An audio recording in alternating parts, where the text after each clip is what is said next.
Jashale ajugo nowar wati kotor kalaima bai dera mungo kalai bakya koila shohor ni gereng thayo. Bufang kotor kuak bai kebuni nok phok dera bakya kebuni phal nok dera ka. Jikon mikon nok rokbo uri bakya on nowar wati yo. Tini jashal ajugo dam tham tama jora atuncha wati nowar kotor kalai dera ri kalam bakya koila shohor. Okok tamam manai tini fungni simino koila shohor pur porishod ni chairperson Choplarani Debrai koila shohor ni gereng thayo berai naikya. Teibo Tunarin Buskango Shaka Awati no Baro Gubangma Borokno no Hoop Halnok Shaka Bufang Kalai Bayi Deramungo Kalai Beka Bote Boshaka Hapani Kuzuberan Tang Fangrok by Kok Shalaye Derazana Nukungni Borong no Kobe Bania Kainirong no Chubasuni Yak Folonani Koimung Hanai Nishaka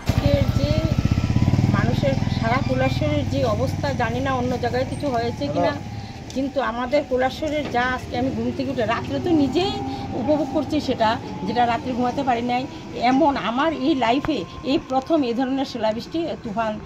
দেখলাম আমি ভোরে উঠে যে বের হয়েছে এখন পর্যন্ত ঘরে যাওয়ার সুযোগ নাই কিন্তু সারা টাউনের অবস্থা খুবই খারাপ এমন কোনো টিনের বাড়ি নাই যে শিল পড়ে যে চাল ছিদ্র হয় নাই বিছনা ভিজে নাই প্রতি ম্যাক্সিমাম মানুষের যারা একটু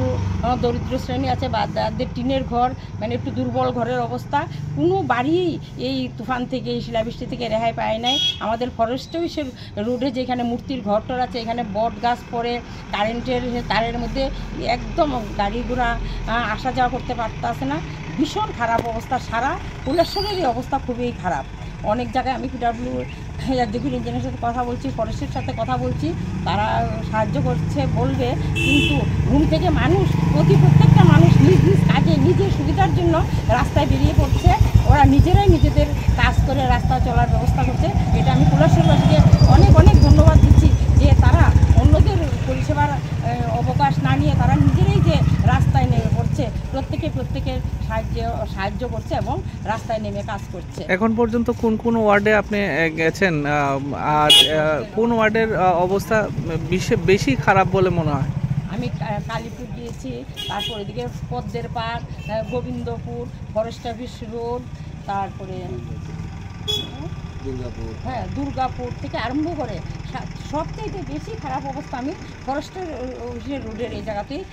অতিরিক্ত খারাপ অবস্থা কারণ এখানে অনেক বট গাছ আছে প্রত্যেকটা বট গাছেই কারেন্টের তার নিয়ে ভেঙে পড়েছে তারপরে যে 14 নম্বর ওয়ার্ডে যে বান্দের পাড় এখানে একদম গরিব শ্রেণীর লোক তাদের রাতে ঘুমাতে পারে না এক দুটো নিচে গাছ ঘরের উপরে ভেঙে পড়ছে সুপারি গাছ ভেঙে পড়ছে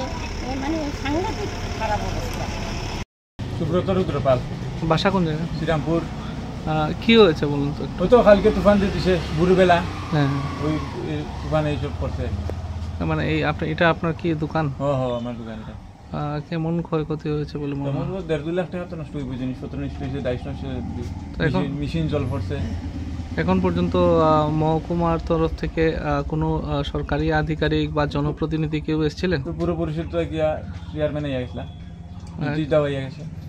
কি আশ্বাস দিচ্ছেন দরখাস্ত দেওয়ার লাগে হয়েছে এই টিমের কাছে দরখাস্ত করা যাবে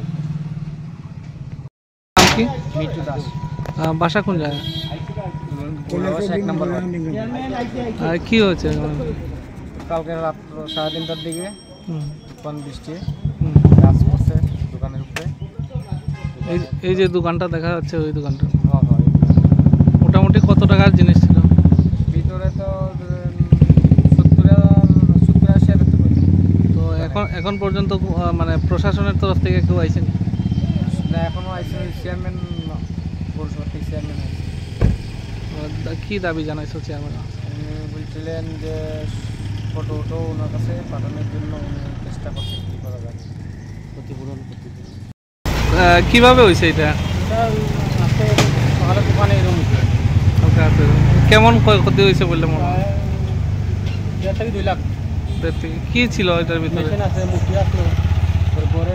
দুটো ঘুরে এনেছে কার্ড আসলো এখন পর্যন্ত প্রশাসনিক তরফ থেকে কেউ এসছেন আমরা আশ্বাস দিয়েছে এলো কে এসছেন পুরো পরিষদ থেকে আর মহকুমা শাসককে জানানো হয়েছে কি জানানো কি চান আপনারা ক্ষয়ক্ষতির হয়েছে